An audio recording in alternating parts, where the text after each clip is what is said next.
नमस्ते, मैं हूं असीम और आप देख रहे हैं NDTV इंडिया।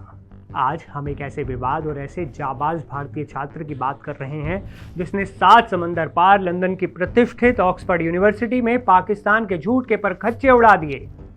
पिछले कुछ दिनों से सोशल मीडिया पर एक नाम जबरदस्त तरीके से गूंज रहा है और वो नाम है विरांश भानुशाली।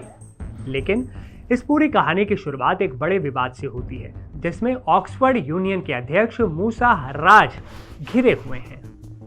मूसा पर आरोप है कि उन्होंने एक ऐसी बहस में पाकिस्तान की जीत का दावा कर दिया जो असल में कभी हुई ही नहीं थी। लेकिन इसी बीच एक असली बहस का वीडियो सामने आया है जिसने पूरी दुनिया का ध्यान खींच लिया। अब सवाल यह है कि यह बहस किस बारे में थी।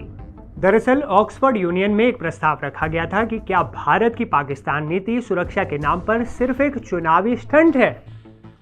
इस गंभीर सवाल पर पाकिस्तान की तरफ से पैरवी कर रहे थे मूसा हर्राज, जो खुद पाकिस्तान के संघीय रक्षा उत्पादन मंत्री के बेटे हैं। लेकिन उनके सामने खड़े थे मुंबई के रहने वाले और ऑक्सफोर्ड में कानून की पढ़ाई कर रहे छात्र विरांश भानुशाली, एक भारतीय। विरांश ने जब बोलना शुरू किया तो उन्होंने कोई किताबें नहीं देखी। उन्होंने अपनी बात की शुरुआत साल 2008 के 26/11 मुंबई आतंकी हमलों से की और उसे अपनी निजी पीड़ा बताया।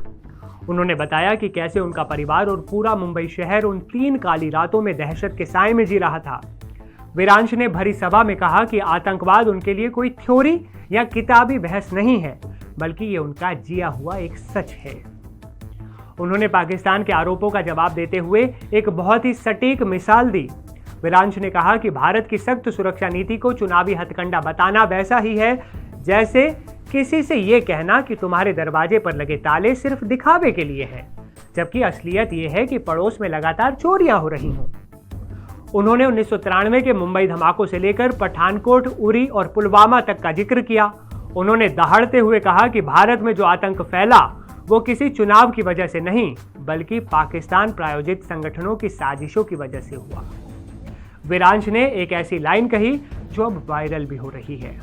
उन्होंने कहा कि इस बहस को जीतने के लिए मुझे किसी बड़ी बयानबाजी की जरूरत ही नहीं है, मुझे तो बस एक कैलेंडर चाहिए जिसमें तारीखें गवाह हैं। विरांश यही नहीं रुके, उन्होंने पाकिस्तान की अर्थव्यवस्था और उनकी फितरत पर भी तीखा प्रहार कर दिया।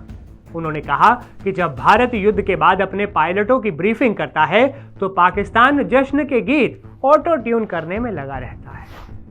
उन्होंने पाकिस्तान की सरकार को आईना दिखाते हुए यह भी कहा कि जब आप अपने लोगों को रोटी नहीं दे सकते तो आप उन्हें सिर्फ तमाशा देते हैं। इस बहस के जरिए विरांश ने पूरी दुनिया को यह समझा दिया कि भारत की सुरक्षा नीति कोई दिखावा नहीं है, बल्कि एक पेशेवर और जिम्मेदार राष्ट्र की अपने नागरिकों की सुरक्षा के प्रति एक प्रतिबद्धता है। उन्होंने ऑपरेशन सिंदूर का जिक्र करते हुए बताया कि कैसे भारत ने बिना युद्ध थोपे आतंक के ठिकानों को तबाह कर दिया।